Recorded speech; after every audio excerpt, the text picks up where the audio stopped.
Hey guys, what's up? Scott Lennox here from Fishing OC and Hooked on OC. The 34th annual Ocean City Tuna Tournament is in the books, and it was a record breaker. We're going to get into the details in just a second with Rolf Godelski and Brian Tinkler from Sunset Marina and the Ocean City Fishing Center. So early on last week, guys, what we might not have. Yeah, it was looking a little scary coming out of the gate. Yeah, tropical storm Elsa is down there brewing in the Caribbean, getting ready to come over to Florida, and the forecast for us was not good at all. Friday we were looking at seas of like I think 12 to 20 Double feet digits, at one point. yeah. And then Saturday it was going to lay down, quote unquote, to I think 7 to 12 feet.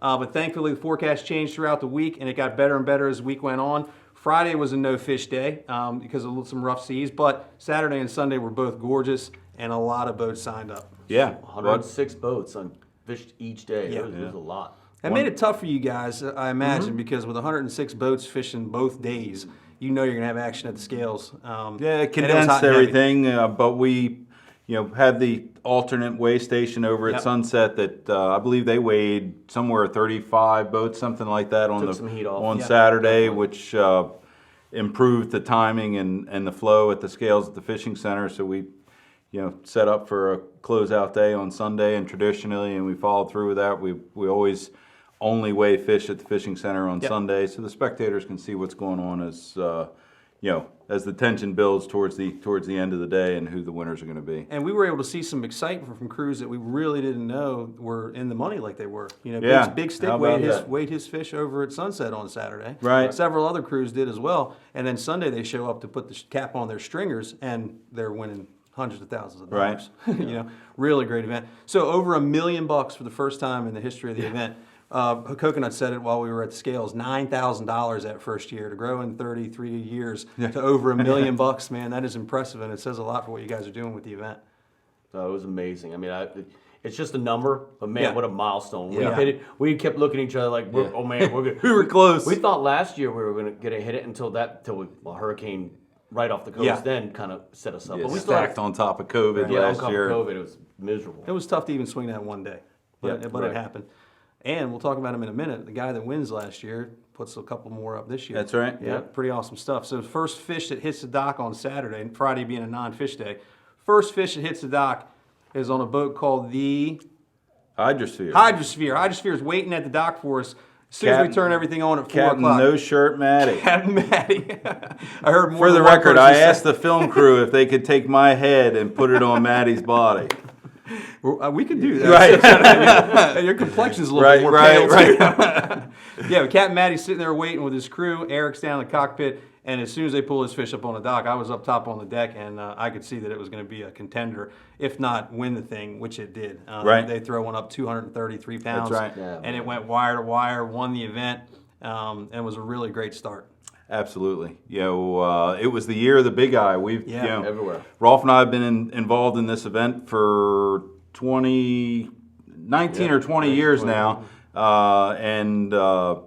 saw over 24 Bigeyes hit the scale this weekend, and we've, if we see a handful, it's a lot. And normally, anybody that throws one on the dock is in the game for sure. But multiple Bigeyes. Yellowfin fishing was good. Didn't see any bluefins at all this year. They left the building, But what a year for fishing. Yeah, and Captain Ronnie, who ends up winning the stringer division on Big Stick, he had 7 in the boat yesterday. I don't know if you guys know that or not, but he had 7 keeper Bigeyes, all in that probably 90 to 100 pound range. Right. They looked like cookie cutter fish, and it seemed like the fish to the south, not only did they have to deal with sharks, but they were a little bit smaller class of fish, whereas the winners from the big fish category came from the Wilmington, all came Baltimore from the area. north, right. Yeah, they were in a little bit bigger class of fish in that 150 plus pound range. But there were way more fish down to the south. You just had to deal with sharks. Yeah. And they hope were you got telling, into the that was boat. like a National Geographic from what they were telling me. They were watching sharks air out and crush tunas left and right. It must have been pretty exciting. I overheard one boat say they had 20 fish hooked up and lost, I think, 15 of them to sharks. Sounds like the sharks were the big winner for the weekend. That's exactly right. Yeah. Easy meal like that. Yeah, and sticking with a single fish, a 46 Ocean shows up competing against the big boys and throws a slob on the dock of 199 pounds. The Terra Jessica. Last arrived 2 days in a row. One of the slower boats in the fleet, no doubt. They hooked their fish up late, fought it after lines out, and they were on the pins all the way home, calling the mechanics, seeing if they were going to kill the thing or not. And they make it to the scales with 1 minute to go. Yeah, Spencer said it was like 6:58 and a half. Right. When you guys said, okay, you're good to go. And they were one of the last boats away. But 199-pound Bigeye had jumped them into second place, and they won. I think it was what, $60,000. Right? Yep. I think they're in $30,000 play for their payout. Okay. And they kind of played it out just right for that, and super happy for that crew and everything. And what was it, $3,000? Well, yeah, they did like 10x. They did like 10x on the money play. Yeah, it was probably the best play of the weekend. Yeah. That's a great return on investment. Yeah. And then last but not least in the big fish category, Instigator weighs at 170, good for third place. Yeah, the and Instigator Josh was in a little bit more dough, so they won a little bit more money than second place fish. Yeah, they were in the 60s somewhere, I think, 64,000, I believe. And he just got to town. Yeah, I was like, hey guys, welcome home. Yeah, and that yellow boat's been hanging around the tuna tournament for quite a long time. Captain Dave, Josh's dad, for the longest time, that was his boat and ran it. I'm pretty sure he's still getting a cut. Remember when they dropped the tie for the first place in the water? Yeah. Branch spent the whole day swimming around trying to find it, and they got it to there within a minute. Yep, he came sliding into the that was the scales. Yep. Funny story, remember, because they dropped it at the back of the boat and it kind of torpedoed. It kept found swimming, it 55 feet away in the front bow of the boat. Yeah, and our friend Branch, rest in peace, man. I miss that guy. So move over to the stringer category, and there was some competition there, man. But Captain Ronnie, but the single. What about Rob? Rob. Skillman. Yeah, I try not to remember. Rob Yeah. Sorry. But I mean, he was way down the line. No one got in that Calcutta. Yeah. And he was like, what, 7th or 8th in that? That's a lesson learned for everybody, you know. Yeah. Everybody needs to play to their scale and what they're comfortable with and what they don't mind losing. But when the 6th place fish picks up a check for over 200 grand, that's pretty impressive stuff. Very impressive. And here's another to that story. Captain Rob walks over to me and says, "Hey, does Luke know he's winning some money?" Captain Luke on the Sea Boys. I said, I don't think so. So I called him, asked him if he was awake. He said he wasn't. He was asleep on the couch. But I guess I'm coming over there. And he got over there, and he picks up a check for $37,000 when he was asleep on the couch. That's right. We had actually brought that up when we were figuring out the money play and writing the big checks. Yeah. Like, you think he's asleep? Yeah. He was asleep on the couch. Everyone else like, he's asleep. And then you got the big fish category, just a similar story. Captain Mark on the Marley, he wins $60-some thousand and nowhere to be seen. Just because I don't think he knew, because he was so far down the list as far as the places were concerned. He figured he was out of the money.